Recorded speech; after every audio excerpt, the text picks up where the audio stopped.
Hello, everyone, and welcome to English Pod. My name is Marco. My name is Catherine, and today we're talking about an uncomfortable subject, not because it's uncomfortable to talk about, but because it doesn't really feel good when you have to go do it. That's right. Today we're going to the doctor, but because we need to get vaccines. All right, so vaccines, these are, let's listen out during the dialogue and maybe you can guess what this word means. When we come back, we'll be defining it for you, talking about different kinds of vaccines. But just remember that we're talking about going to the doctor to get these shots. So let's take a listen to that dialogue.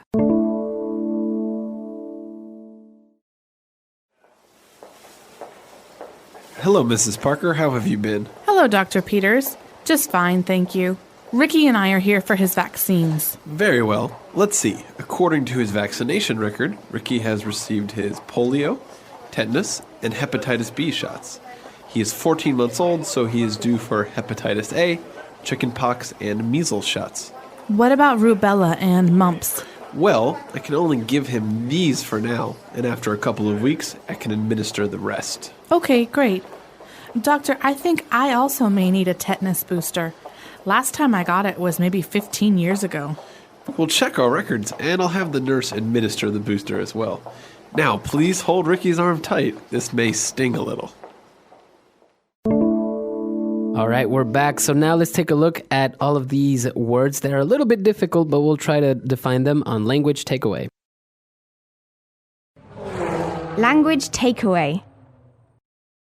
So Marco, first off, what is a vaccine? So a vaccine, we can say, is a type of medicine. But it's basically an injection or medicine where you're helping a person defend him or herself against a specific type of disease. Okay, so vaccination is medicine you receive before you're sick so that in the future you won't get sick with that disease. That's right. So that's a vaccine. There are many, many different types of vaccines. And of course, when you do get them, you need to keep track of them via a vaccination record. So a record is basically a list or a document that shows what has been done. And this is very important when you go to the doctor to have a record of the things that you have received, the vaccines you've received. So, for example, if I have a baby and I want the baby to have vaccinations, we'd have to keep a record of all of his vaccinations. That's right. So we are, obviously, we get different vaccines at different stages in our life. Let's talk about some of the ones that we're taking a look at today. So, for example, we have a tetanus vaccine or a tetanus shot. All right, the tetanus shot is very famous because it's maybe the most painful. It really makes you sore for a little while. And most people get the tetanus shot when they're very young. This prevents you from getting the disease tetanus. And tetanus is something you can get from animals or from dirty nails, dirty metal, anything that pokes out at you. And so you get the tetanus shot, but then after your tetanus shot, every 5 or 10 years, you need to get a booster shot. So there's the tetanus shot and there's the tetanus booster. So when we talk about a booster, when we're talking about vaccines, is basically you are reinforcing it, you are making it stronger because obviously over time it becomes weak. The medicine won't last forever, so you need to get a booster to make sure that you are still protected. Basically, it's an update. That's right. So we have tetanus and tetanus booster, but we have another kind of vaccine. The disease here is called hepatitis. That's right. So we're taking a look at hepatitis B and hepatitis A. So they're different types of hepatitis. That's right. So both kinds of hepatitis you can catch from other people, although hepatitis A, I believe, you can catch from saliva or contact, whereas hepatitis B you catch from other people's blood or if you have a relationship with someone. So hepatitis A and B are different. Hepatitis B affects your liver. And so there's different kinds of severity here. Now, hepatitis A and B, there are vaccinations for. You can get those shots, and it's very important if you're traveling to places that require them so that you don't get sick. Okay. So, these different types of hepatitis, they are dangerous, right? And they could be fatal. But another one that's very, very common, especially with young kids, we have chicken pox. Chicken pox. Now, it's kind of a funny name. Chicken pox. P-O-X. But it's also, like you say, very common. So basically, the symptoms are what? You get these red bumps all over your body and they itch. Yeah. You want to scratch and scratch and scratch. And so I remember when I had this, I was a little kid. My mom said, don't scratch because if you scratch, it will leave a mark. Right, it leaves a scar. So yeah, chicken pox, you get these little rashes all over your body. They're very itchy, but they will go away with time. Now, it's usually, I've heard that it's recommended that people get it. Actually, you should get it when you're young because it's more dangerous if you get it as an adult. That's right. It's very painful as an adult. So basically, chicken pox, they say if you get it once, you can't get it again. Right, you'll never get it again. But if you get it as an adult, it's shingles. It's very painful. Okay, very good. So we've taken a look at a lot of vocab here.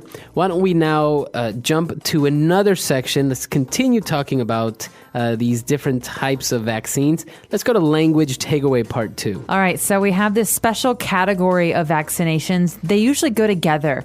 We have mumps, measles, and rubella, or there's a special acronym.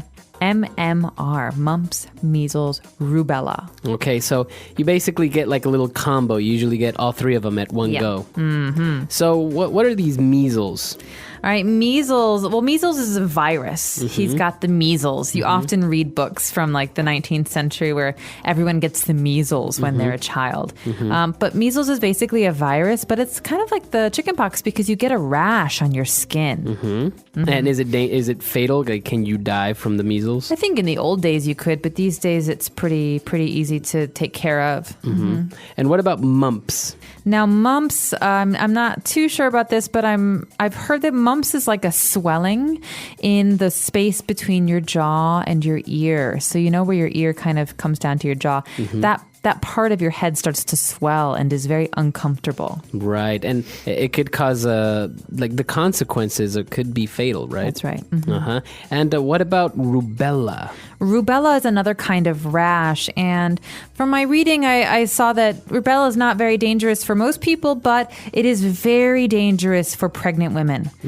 So most pregnant women are tested for rubella or the rubella vaccine, and they're told to get the vaccine before they're pregnant so that they don't get this disease and harm their baby because they can have a miscarriage if they get rubella while they're pregnant. Right. Okay, so pretty much you want to get all these vaccines to make sure that you don't get sick in the future. Now, when we were talking about getting the vaccines, the doctor said, he didn't say you're going to get the vaccines or I'm going to give you a vaccine. He said, I'll have the nurse administer the vaccine or administer the booster. That's right. So the verb here that we use with vaccine is to administer. And this is something that the nurse does or the doctor does. And it's just a way to say that the nurse will give you this shot. Right. To give you a shot. But administer is more formal. It's more common in the medical talk. Right. So you'd say administer the test or administer the vaccine. So, for example, a doctor would say, I'm going to administer a shot of penicillin. That's right. Or I'm going to administer this blood test. That means I'm actually going to do it right now.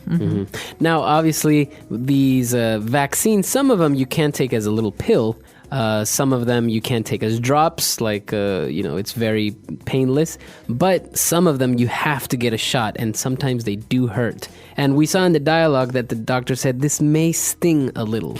Doctors always say this before they give you a shot. This may sting a little. Now, sting is a verb that means to hurt. But it's not like I hit you in the face, boom, right, and it stings. No, a sting is like a kind of a very kind of light hurt. It's like a pinch. It it's stings. Like a small, sharp pain. Small, sharp pain. That's a good way to describe it. So oftentimes we talk about bees, bees that fly around. They sting you. Right. So it's a small, sharp pain. Right. Okay, very good. So let's listen to the dialogue again. Let's keep a lookout for how we pronounce all of these words, and we'll be back in a bit.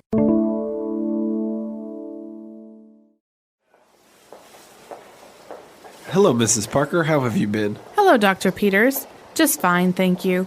Ricky and I are here for his vaccines. Very well. Let's see. According to his vaccination record, Ricky has received his polio, tetanus, and hepatitis B shots.